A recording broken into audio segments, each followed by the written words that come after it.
I'm getting into the shower, and my apartment faces west towards the Empire State Building, and all of a sudden I heard this plane flying very low and very loud. And I said to myself, oh my God, that plane is flying so low. We're a vertical city. Oh my God, if it hits a building, oh, the humanity. From the 9/11 Memorial Museum, this is Our City, Our Story, a series where New Yorkers talk about their city, what it means to be a New Yorker, and how September 11th changed that. I'm Jenny Pachuki. Advertising executive Jan Zislin grew up in the shadow of New York City in Clifton, New Jersey. She attended Rutgers University in the 1970s, coming into the city often to see bands perform in the East Village. She now works as an executive producer at an agency in Manhattan. In a city where it's common to change neighborhoods as often as hairstyles, it's notable that she's lived in the same Murray Hill neighborhood for almost 34 years, and she's worked in the same industry the entire time she's lived here. Jan had complicated feelings about revisiting her 9/11 memories. She'd yet to visit the 9/11 Memorial or Museum. And when we met at the studio in Hill's Kitchen to do this interview, she was pretty anxious. She told me that she'd had trouble sleeping the night before and had walked the 30 blocks to the studio just trying to calm herself down. I wasn't sure that we were going to get through the interview. And when I told her that we didn't have to go ahead with the recording if this was going to upset her, she was insistent that we move forward. So we did, starting with her early memories of the city. Music is a central part of Jan's identity and her early New York story. When she was at Rutgers University, she had a job recruiting bands to perform at one of the university's performance spaces. And this was happening at a time when the New York music scene was exploding. Go back. I'm curious to know a little bit about what was the music scene like in the 1970s, 80s when you were coming into the city? It was interesting because, well, I'm a deadhead, so my music tastes go in the rock and roll world. And one of my best friends was definitely more into the avant-garde than, I guess, the punk. So, we'd come in and we would see UK Squeeze, because they weren't called Squeeze then, but the UK Squeeze at Irving Plaza, or we'd go see Blue Angel at CBGB's, which was Blue Angel ended up becoming Cyndi Lauper. So, and down at school, we'd get the bands that were playing in New York. So we'd have the Talking Heads, and, they were like $2,000 to have the band come. And everybody paid $5 a ticket, and you'd see Elvis Costello. So I would see the changing of the music. And the other thing about New York is that if a band was coming to New York, you can get them to come to your college because you're only 45 minutes, an hour outside. So Pat Metheny, big fan of his. I, got him down to Rutgers. David Bromberg. So this breadth of, as I said, the Talking Heads. You got like all this Iggy Pop. You got all these great coming down to our little, to the small room at Rutgers as opposed to the big one, which would get, Jerry Garcia Band or the Allman Brothers and such. So I ran the small room, and there was a few of us who would run it and did a bunch of concerts over the years, After Jan graduated from Rutgers, she moved to the city and was able to turn her background in music into a career producing commercials for an advertising agency. Tell me a little bit about your career and how it unfolded. What were the early years like? I started as a secretary. They did not call them administrative assistants. I took a typing test to get in. Talk about sexism. I knew that the only way I was going to get in was to be a secretary. And I borrowed a friend's typewriter and just kept practicing on it. And there was a psychological block that I just couldn't get past 50-something words a minute. I just couldn't do it. And this one woman took pity on me, and she said, okay. And she had me working for 2 junior account executives. And in those days, all the men wore suits and the women wore dresses. And it was like an evolution of what Mad Men was, because Mad Men was very much in the 60s and I was in the 80s. But, it was a big dysfunctional family. And I feel very loyal to it. A lot of people, come and learn, and I wanted to be a producer. Well, I did have a film background and music background. I said, all right, I could do this. But it took like 2.5 years before I finally became an assistant producer, and then I just have worked my way up the ranks over the years, and I'm an executive producer. Before we talked about her memories of 9/11 and the New York she knows after the attacks, we spoke about where the World Trade Center sat in her New York story. And she went back to the early memories of Tribeca before the neighborhood became synonymous with luxury lofts and baby strollers. What about the Lower Manhattan and the World Trade Center? Did you spend time down there? It's interesting. Yes, when it was nothing, we would go down to Tribeca and we'd pile into a taxi cab and go to this bar called Prescott's. And on the complete opposite corner on that same street, I think, which would be Hudson Street, was Puffy's. So if you know where Puffy's is. And it was a great local little bar. And the taxi drivers would take us down. Like, no money. None of us made money. We're all making under $15,000. We would pile 5 people in a taxi, go down there. And literally, I remember a couple taxi drivers saying, "Do you want to get out here?" Because there was nothing. Honestly, there was nothing down there. It was 2 bars, the Odeon was there, and a disco. And these lofts, but you didn't know if anybody lived in them. It was pitch black, and we always hung out there because we just felt like this is great. The people at the bar were cool. The jukebox was great. And also the Mud Club was down in that area, which was great music. And we used to go down there because, again, you'd want to go out dancing, but I really just did not like disco. And every once in a while you'd go out dancing, you'd hit a place that did disco, and it's just like, SOBs was down there. But, all of a sudden this Tribeca area started getting built and people were buying. You're like, but look at it now. Boy, hindsight is hindsight. Should have invested. Hindsight is 2020.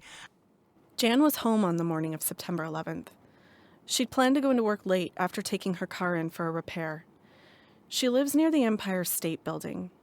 Hijacked Flight 11 approached the city from the north and navigated its way south, flying over the city's skyscrapers as it targeted Lower Manhattan, ultimately crashing into the North Tower.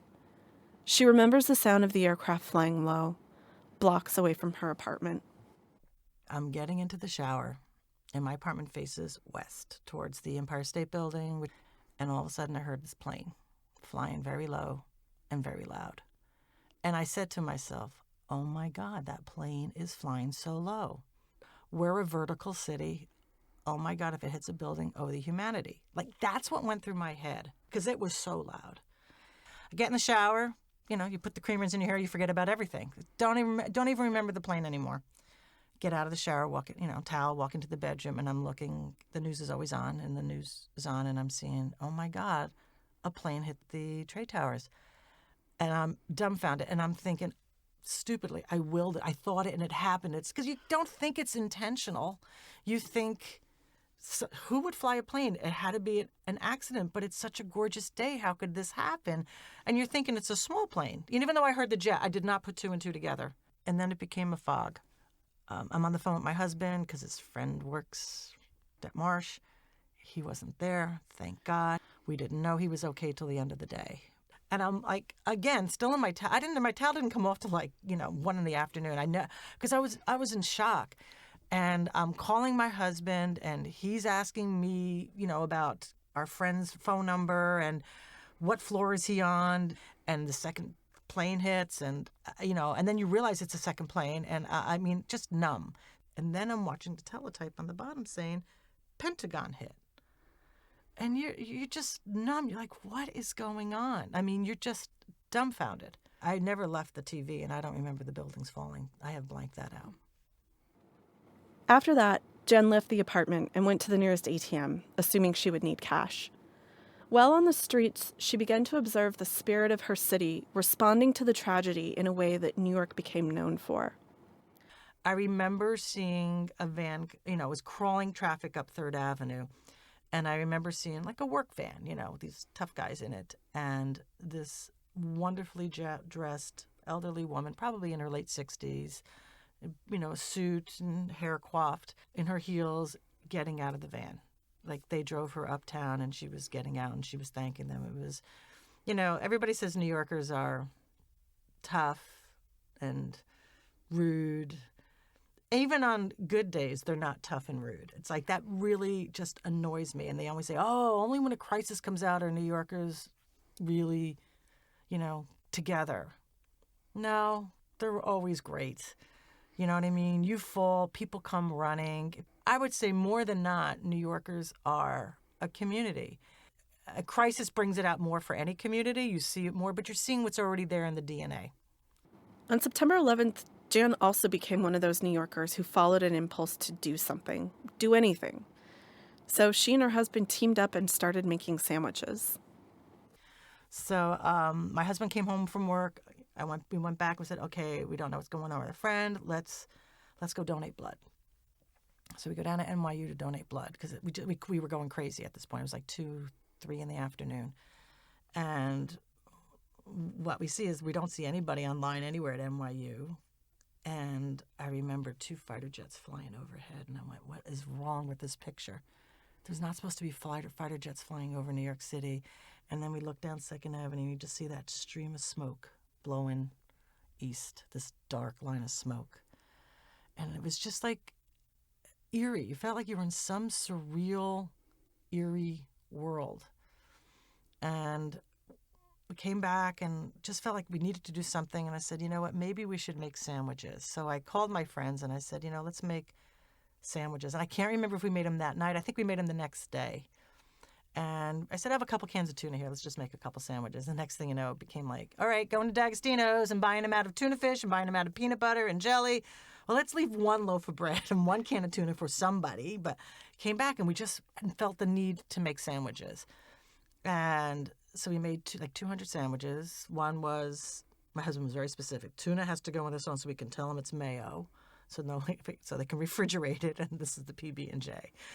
And 4 of the 7 of us piled into my car, and we drove downtown. This must be the day after, to 23rd Street, because we know you couldn't get much first past 23rd Street. And I remember, because I'm such a law-abiding citizen, I asked, like, a cop, can I park here? He just looked at me and goes, of course. And we took our boxes, and we walked over to 23rd Street, the pier, and, it was all cordoned off, but there weren't a lot of people out. Like, people just didn't know what to do. It was like zombie town. And we said, here, we don't know what to do. We want people to have food, and there's mayo in this one, just refrigerated. We don't want anybody getting sick.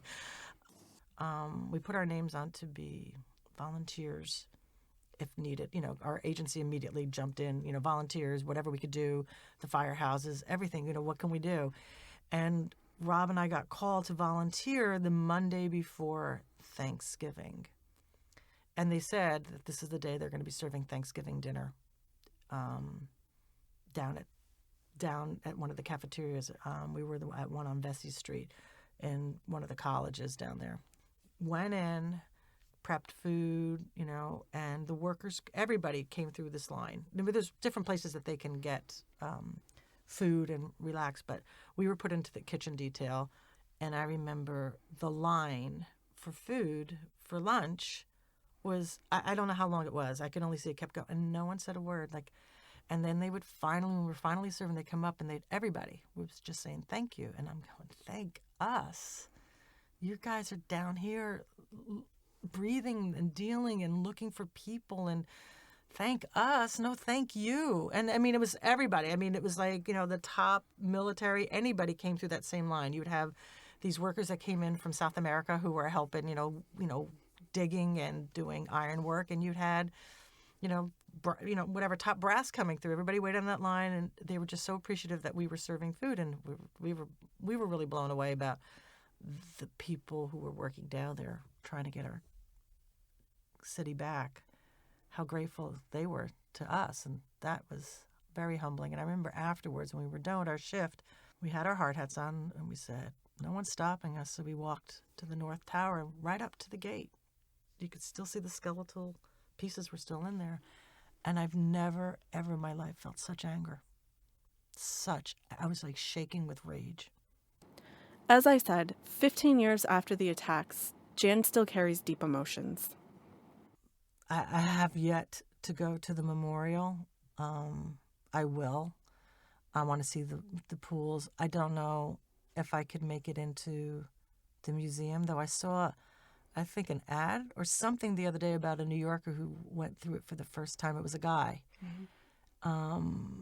And it made me think about it, but I don't know if I can do it. That's something that, we're finding. I'm curious about that, and that's one of the reasons that I wanted to interview you, is to talk about that a little bit and just sort of, do you think that it's because it's so personal and you remember standing there, you remember serving food? What is it that stops you? I don't know. I honestly don't know. It could be that we're... I think people need to remember and be reminded. You know, you look at the Holocaust museums, you go in, you know, and I've been to one of the concentration camps in Germany, Dachau, and you go, okay, you're going there to remember not to let this happen again, and you're going there to honor the dead. I don't know. I don't know if I feel like there's tourists there and they're gawking at the train wreck, and it's your train wreck. It's so close. To me, it's still close. Jan's sentiment that this is her train wreck has stayed with me. And it made me understand her initial reluctance to tell her story in a whole new way. But despite that, she was brave enough to share her story and to take ownership of it by saying, I was there too. There's tremendous bridge-building power in the act of sharing these difficult memories. Stories connect us, help us heal, and make us stronger. I think this is what actually happened with Jan. A few days ago, she sent me an email letting me know that she had been to visit the 9/11 memorial. She wrote to me, "It's so beautiful." Of course, I was completely emotional. Beyond emotional, but some sense of closure. Now that I've done that, I may take you up on your offer to see the museum.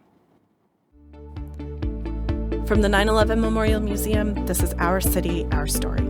I'm Jenny Pachuki, series host, writer, and producer, with executive producers Michael Frazier and Carl Crico, and production support from Elizabeth Bistro. Special thanks to CDM Studios. For more on the Our City, Our Story podcast series, visit our website at 911memorial.org. And stay tuned for our next episode when I sit down with New York One's very own George Whipple.